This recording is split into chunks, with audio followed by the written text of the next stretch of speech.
Hello, everyone. In 1985, millions of people in Los Angeles chose to suffocate in record heat rather than leave a single window unlocked.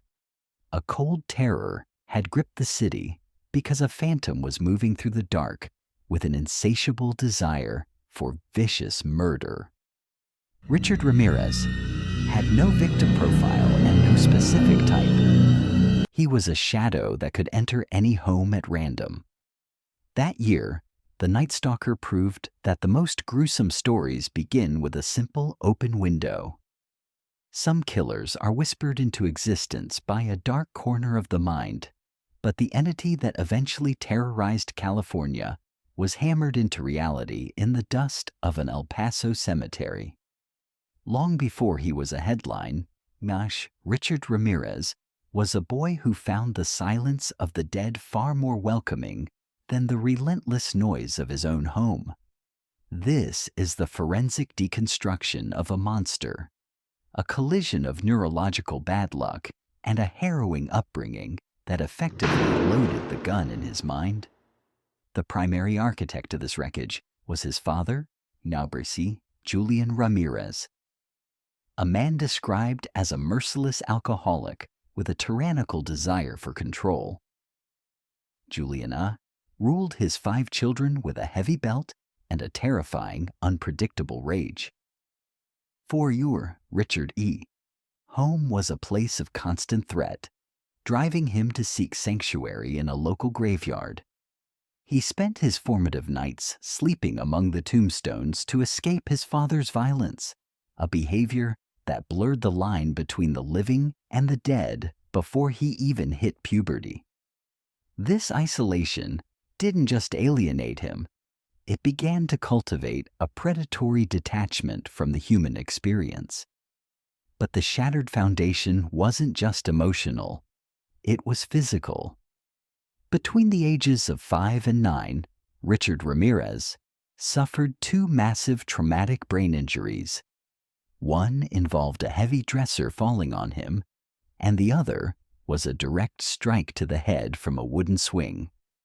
These were catastrophic physiological events that triggered temporal lobe epilepsy, a condition that modern forensic science identifies as a major catalyst for violent deviance. In a brain already warped by fear, these seizures created a permanent storm of neurological instability. It impaired his ability to process empathy and left him with a volatile, permanent predisposition for aggression.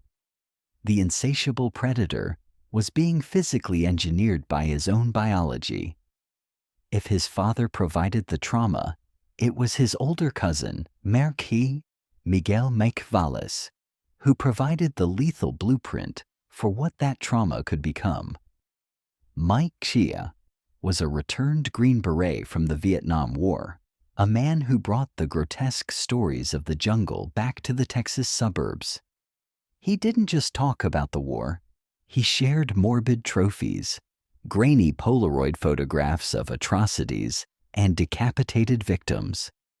For a damaged, impressionable Richard, these weren't warnings of the horrors of combat.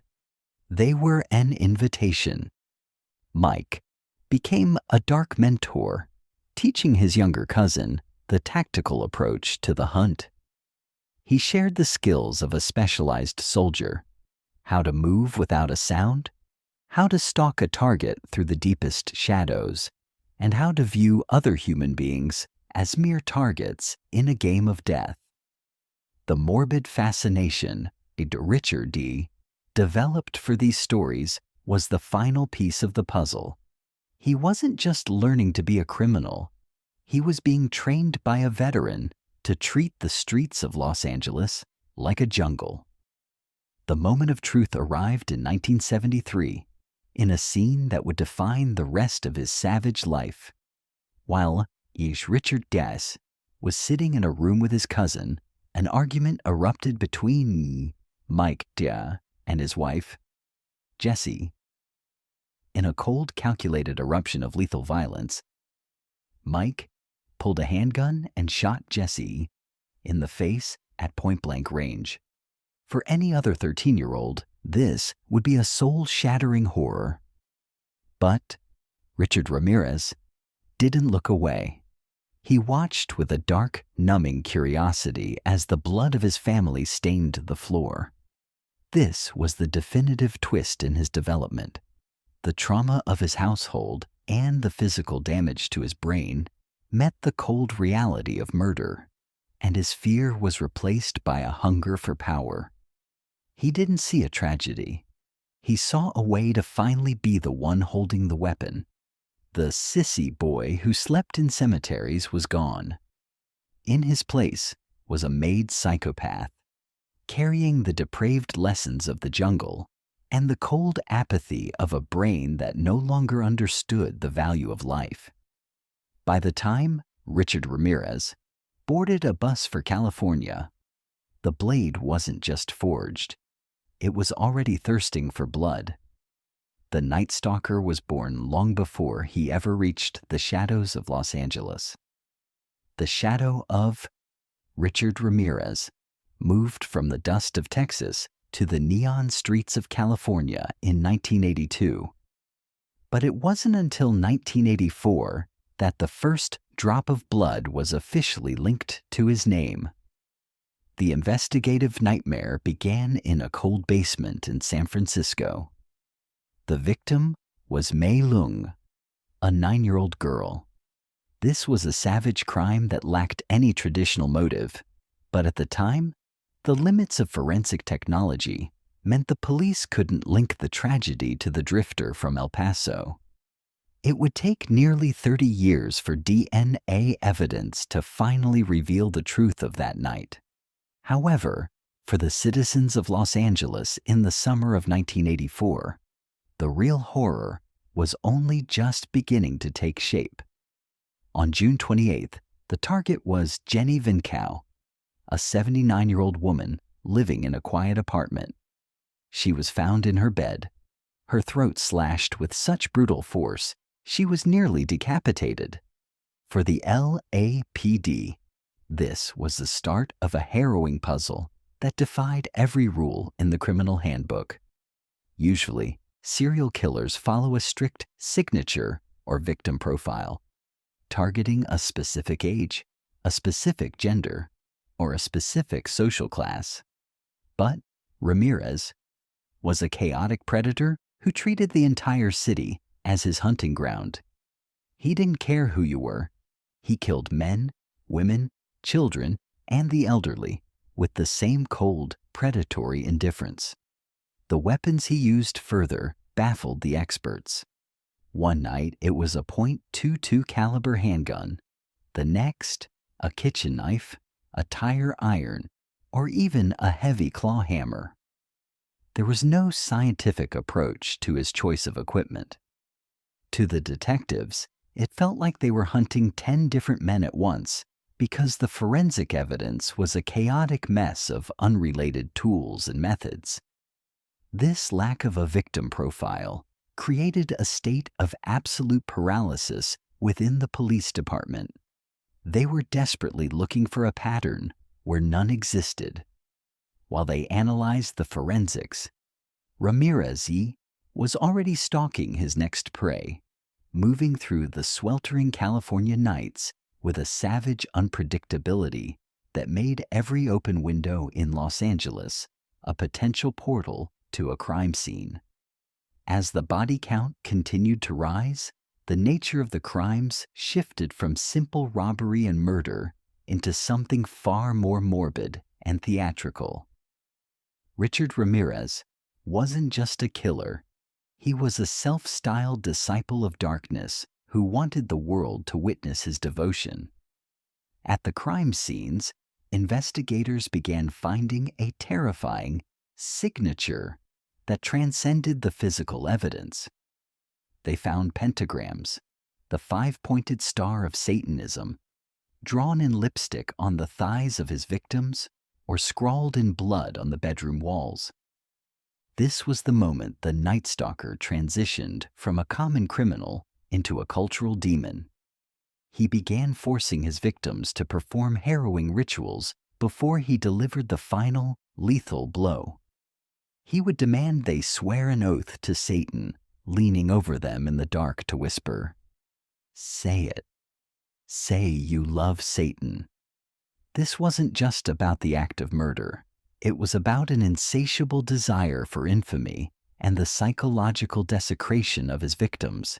He wanted to steal their dignity before he took their lives. Psychological analysis suggests that Ramirez used these satanic symbols to amplify the terror he projected. He wanted to be more than just a man. He wanted to be an immortal force of evil that the city could never forget. By leaving these occult markers, he ensured that his gruesome stories would dominate the headlines and feed the public's morbid curiosity. He craved the recognition that his father and society had denied him as a sissy boy in Texas. The ritualistic nature of his assaults added a layer of profound cruelty that shocked even the most veteran investigators. In the case of the Zazara couple, he didn't just murder. He performed a savage desecration of the bodies, removing eyes and placing them in jewelry boxes like morbid trophies. This was a direct message to the police and the public. I am here, and I am beyond your understanding. This insatiable hunger for notoriety made him the most dangerous kind of predator, one who kills not for a specific target, but for the dark glory of the act itself. He tapped into the satanic panic of the 1980s, turning the city's own fears into a weapon of mass hysteria. By the time the LAPD realized they were dealing with a ritualistic serial killer, the city was already paralyzed by a fear that no locked door could keep out. They weren't just hunting a man.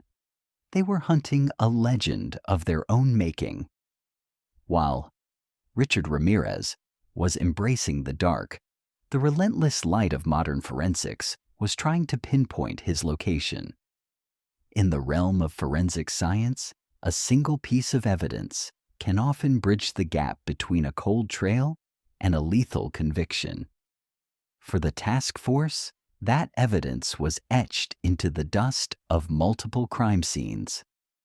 While the victims and the savage methods changed, one thing remained chillingly consistent: a unique, rhythmic pattern left by the sole of a sneaker. Investigators discovered a distinct treadmark belonging to an Avia brand shoe, specifically a size 11.5. Using a scientific approach, detectives contacted the manufacturer and made a staggering discovery. In 1985, this wasn't just any common footwear. This was a rare specialized model. According to the company's distribution records, only a handful of these specific shoes had ever been produced in that size, and only one single pair had been sold in the entire city of Los Angeles. This was the breakthrough the task force had been praying for.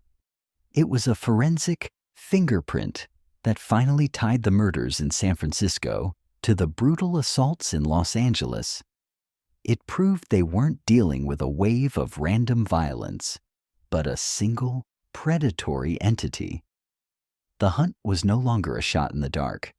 They knew exactly what size shoe their monster was wearing. Detectives like Frank Salerno and Gil Carrillo now had a tangible lead to follow through the sweltering city streets. They began a quiet, methodical search of every transient hotel and bus station, hoping to find a man with size 11.5 feet and a penchant for shadows. But as the net began to tighten around Richard Ramirez, the case hit a catastrophic snag, not from the killer, but from the very people sworn to lead the city. The cat-and-mouse game between the law and the Night Stalker reached a fever pitch in August 1985. The police had a monumental lead, a secret that could have led them directly to his doorstep. But in a high-stakes world where politics often clashes with detective work, the moment of truth turned into a disaster. The mayor of San Francisco, Dianne Feinstein, held a televised press conference to address the growing hysteria. In an attempt to show the public that the authorities were making progress, she committed a fatal error. She stood before the cameras and revealed the specific forensic details the police were using to track the killer. She announced the brand of the shoe, Avia, and the specific caliber of the handgun used in the murders. This was the ultimate political betrayal. While the public felt a temporary sense of relief, the investigators watched in horror as their primary advantage evaporated in real time. This wasn't just a slip of the tongue. It was a systemic failure that directly alerted the predator. Richard Ramirez was watching that same broadcast. Realizing the authorities were onto his signature, he took immediate action. That very night, he drove to the Golden Gate Bridge and hurled the rare Avia sneakers into the dark, churning waters below. He discarded the evidence as easily as he had discarded his victims. The trail that had taken months of harrowing police work to build was washed away in an instant. This twist in the narrative highlights the dangerous intersection of media, politics, and justice.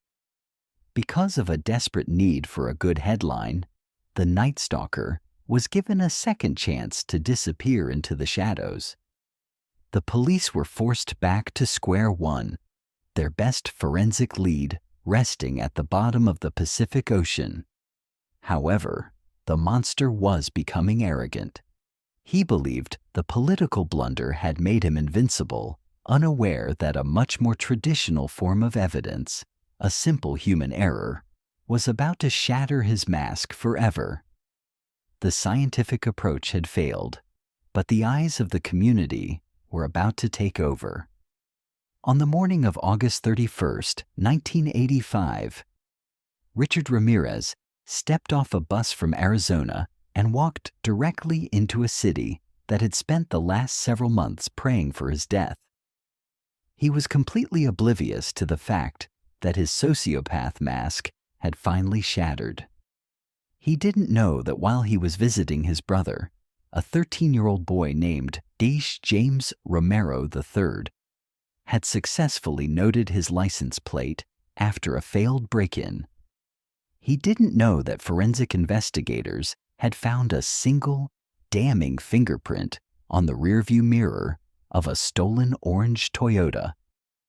Most importantly, he didn't know that his face was currently the most famous image in the United States. The predator walked into a small convenience store in East Los Angeles looking for a snack. As he approached the newspaper rack, he likely expected to read another sensationalized report on the Night Stalker. Instead, he found himself staring into a psychological mirror. Every front page of every major newspaper featured his mugshot from a previous arrest in El Paso. The headline was a definitive punchline: Night Stalker identified. For the first time in his savage career, Ramirez felt the crushing weight of reality. A group of elderly women in the store recognized him instantly. They began screaming in Spanish, pointing at the tall, gaunt man with the rotting teeth. He turned and bolted, leaving his snacks behind, running out into the bright, blinding light of a neighborhood that was no longer paralyzed by fear. He was no longer the phantom who moved through the shadows. He was a hunted man in the middle of a community that had no intention of letting him escape. He tried to hijack a red Mustang, screaming at the female driver to give him the keys, but the scientific approach to the hunt that his cousin Mike had taught him was gone. He was frantic, erratic, and clearly terrified. The insatiable desire for safety in the city had transformed into a collective demand for retribution. As he sprinted through the streets, dodging traffic and leaping over fences, Richard Ramirez realized that the very shadows he once called home had turned against him. What followed was one of the most cinematic and raw moments in the history of American crime, a moment of people's justice that bypassed the bureaucracy of the legal system. Richard Ramirez ran across the Santa Ana freeway, dodging cars like a panicked animal before reaching a residential street in East Los Angeles. He had chosen the wrong neighborhood to seek refuge. This was a tight-knit community of working-class families. Now that fear had crystallized into a savage, focused anger. He attempted another carjacking, but this time he was met with a force he couldn't intimidate. A man named Manuel de la Torre. A local resident saw the struggle and didn't hesitate for a second. He grabbed a heavy iron bar and struck Ramirez across the head, a blow that ironically mirrored the traumatic injuries of the killer's own childhood. Within seconds, a crowd of neighbors had surrounded the man who had terrorized their children. These weren't trained investigators. They were fathers and husbands who had finally found the monster in their own backyard. The mob began to deliver a rhythmic, savage beating, a physical manifestation of months of suppressed terror.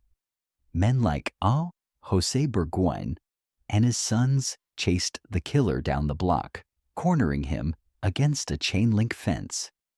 Ramirez was on the ground, bleeding from his head and pleading for mercy, a mercy he had never shown to a single one of his victims. The Night Stalker persona was completely erased by the fists and the iron bars of the community. The irony of this moment of truth was profound. For years, the police had been struggling with forensic puzzles, rare shoe prints, and political blunders that had allowed a predator to roam free. But in the end, it was the common people of Los Angeles who tracked him down and delivered the first blow of justice. When the sirens finally approached, the atmosphere in East LA was thick with a heavy, somber satisfaction. When the police finally arrived, they found a broken, bloody man cowering on the pavement. In a final twist, the officers were there to save his life. As they hauled Richard Ramirez into the back of a squad car, the streets erupted in cheers. The capture in East Los Angeles wasn't the end of the terror. It was simply the transition into a new, morbidly theatrical chapter. When the trial finally began in 1988, Richard Ramirez did everything in his power to ensure the courtroom was less about justice and more about his own dark legend. He didn't behave like a man facing 19 death sentences. Instead, he played the role of a demonic figure, feeding an insatiable public desire for the bizarre. He famously scrawled a pentagram onto his palm and thrust it toward the cameras, shouting, "Hail, Satan!" The trial was plagued by delays and a harrowing twist. One of the jurors, Phyllis Singletary, was found shot to death in her home during the proceedings. For a moment, a wave of hysteria swept through the city. Although the police eventually determined her boyfriend was the culprit, the event added a layer of supernatural dread to an already suffocating atmosphere. Perhaps most disturbing was the emergence of a dedicated cult following. Richard Ramirez received hundreds of letters from groupies, women fascinated by his predatory aura. Among them was Doreen Leoy, a magazine editor who married him in San Quentin prison in 1996. The curtain finally fell, not by the hand of an executioner, but by the slow decay of his own body. In June 2013, Richard Ramirez died of complications from lymphoma at age 53. He left behind a legacy that forced a scientific approach to how we profile random predators. We are left with a lingering, unanswered question. Was the Night Stalker a unique anomaly of nature, or the inevitable product of a world that failed to intervene in the life of a broken child? As the shadows lengthen, we must wonder how many more are waiting for an open window. Tell us in the comments, was justice truly served? Goodbye, everyone.